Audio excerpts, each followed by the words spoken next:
from Evita Cooking at the Rhythm of My Heart. Welcome back. In today's video, we'll be rescuing an old forgotten Puerto Rican tradition, and I have prepared for you my version for cazuela de calabaza or pumpkin casserole. For this recipe, I'm gonna be using a pumpkin, and I have a medium pumpkin right here, as you can see.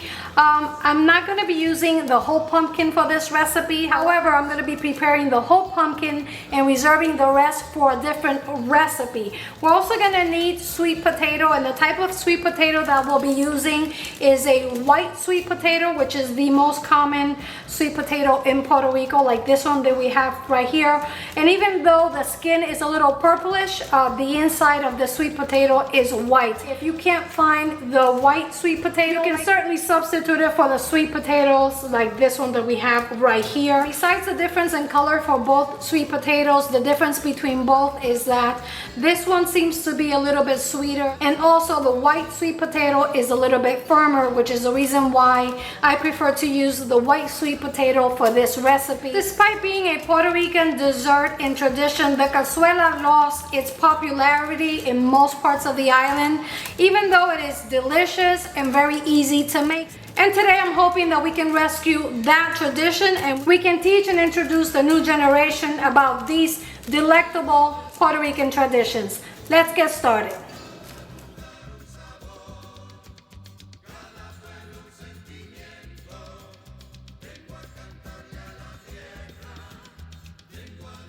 We start with a clean pumpkin cut into smaller wedges for faster cooking.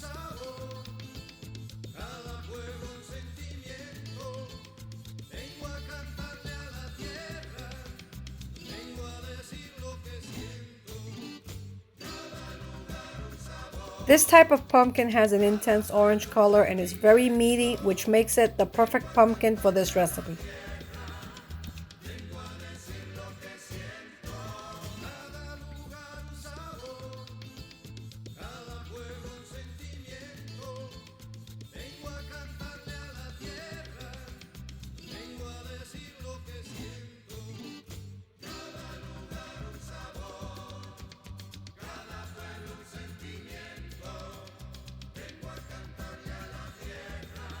To clean the pumpkin, remove the seeds and reserve them to decorate the cazuela. This is optional.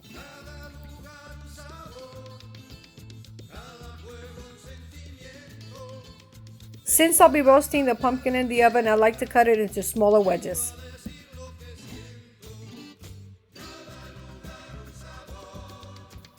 While we prepare the pumpkin, preheat the oven at 375 degrees and place the pumpkin in a baking dish, pulp side up.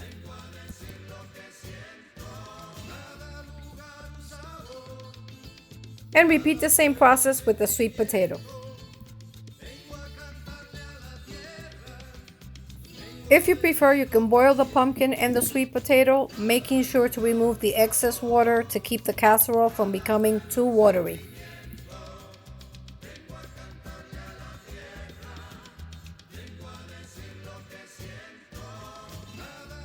Cover it with foil and place it in a preheated oven for 1.5 hours to 2 hours until they are fork tender. In the meantime, prepare the rest of the ingredients, starting with the rice flour. I rather make my own flour, however you could use the rice flour of your choice.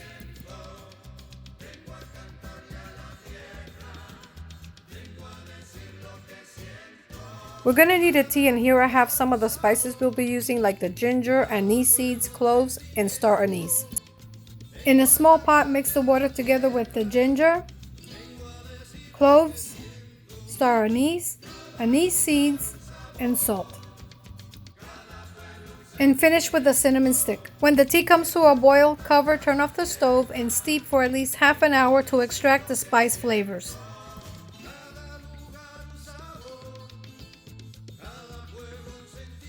Strain it and set it aside.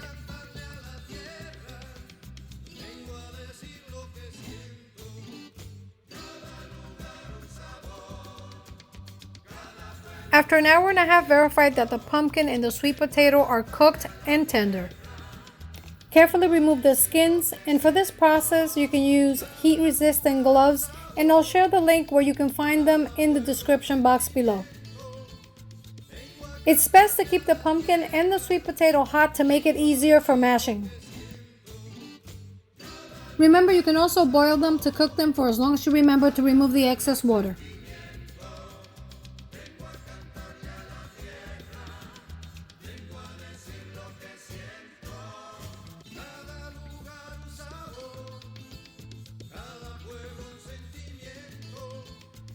The sweet potatoes and the pumpkin can be extremely fibrous, and if you want a smoother puree, you can pass it through a strainer to remove the excess fiber so that your cazuela comes out with a smoother texture.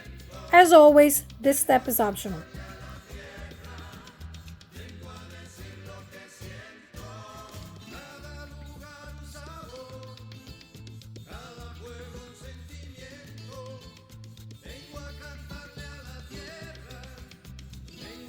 And repeat the same process with the sweet potatoes. Remove the skins, mash it, and pass it through a strainer for a smooth consistency puree.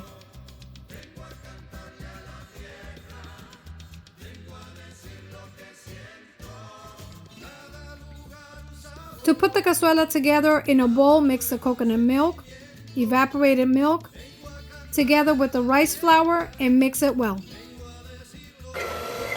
When the rice flour is well mixed, add the room temperature butter, mixing to combine.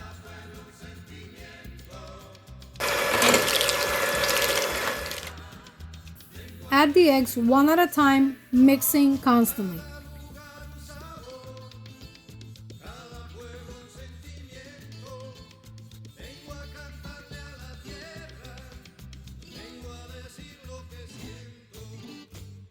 Gradually add the sugar in parts, mixing constantly until the sugar is dissolved.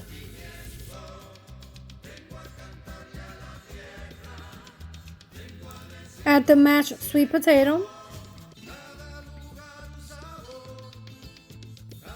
the pumpkin puree, and mix it well.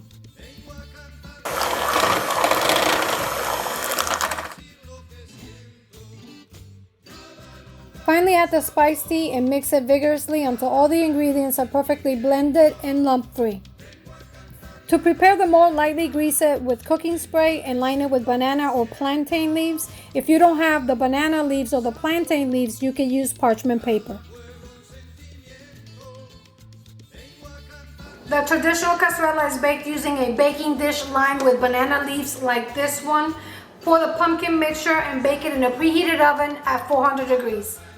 And right before baking the cazuela, reduce the temperature to 375 degrees. Spread the mixture evenly and tap it against the counter to remove the air bubbles. That's going to help to keep the cazuela smooth and without breaking. I place the cazuela in the preheated oven at 400 degrees. Reduce the temperature to 375. Baked it for an hour and a half until we introduce a wooden stick in the center and it comes out completely dry like this one. As you can see, the cazuela is perfectly cooked. It's a good idea to rest the cazuela for at least an hour before serving to allow it to cool down. Because I use banana leaves to line the baking sheet, notice they're a little bit crispy. And as the cazuela cools down, it begins to separate from the sides of the pan, which is exactly what we're looking for. And this cazuela is ready to serve. Let's go ahead and try it.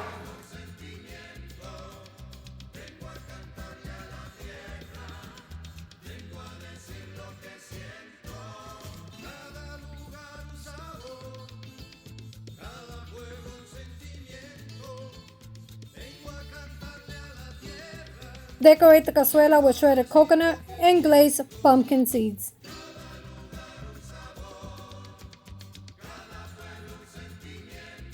Friends, you just saw how easy it is to make the pumpkin casserole or cazuela de calabaza using common ingredients that you find at home. As I mentioned earlier, the cazuela de calabaza or the pumpkin casserole is a Puerto Rican tradition that unfortunately has been a tradition that has been lost with time. And I hope you try this recipe at home. I'm certain your family is going to love it. Let's try it.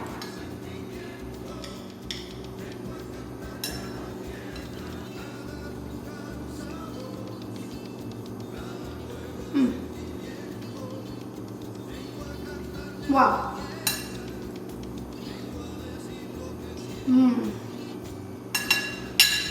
It It is smooth and creamy, not too sweet, just the way I like it. You get a nice little hint of the anise on the background. If you would like your casserole to be a little bit firmer, you can add an egg and more rice flour. You can play around with the recipe and adjust it any way you want. You can add more or less of the spices that we use. After all, you're the boss in your kitchen. But to me, this recipe is right on point, absolutely delicious. You really have to try. Friends, if you like this video recipe, give me a thumbs up and leave your comments below the video. Remember that your thumbs up and your comments help the channel grow and get to more people. Don't forget to activate the notification bell to be notified when I upload more simple and delicious video recipes like this one.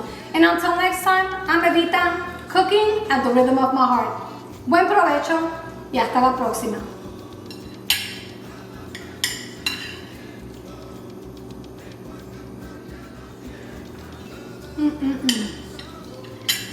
You really have to try it.